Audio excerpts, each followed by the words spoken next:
Para ba magkabit ng DJ splitter cable sa virtual DJ? Madali lang yung configuration, papakita ko sa'yo. Una, hanapin mo yung headphone port ng laptop mo, yung sa akin nandito sa gilid. Next, kunin natin yung DJ splitter cable natin. Now, I know this looks like a normal splitter cable like the type na mahahanap nyo online sa Lazada or sa Shopee, pero special itong DJ splitter cable. Bakit? Dahil nakita mo na isa yung saksakan niya dito, di ba? Pero yung output niya dito, dalawa. Ang ginagawa nito is sinisplit niya yung stereo na signal galing dito sa headphones papunta sa dalawang mono na output. Yung isang output papunta sa headphones mo, tapos yung isa naman papunta sa speaker. Make sure na DJ splitter cable siya dahil yung mga normal na splitter cable na mahanap mo online, dinuduplicate lang niya yung stereo output ng headphone jack. Okay, so now, saksak natin like this.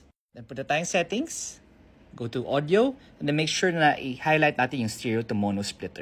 And then hit apply, and after doing that, you can close this, and then you're good to go. So ngayon, isasaksak na natin yung headphones natin dito sa isang output. Tignan natin yung nakasulat dito. So yeah, this is the headphone output, and then itong isa, yung speaker. So yun lang yan.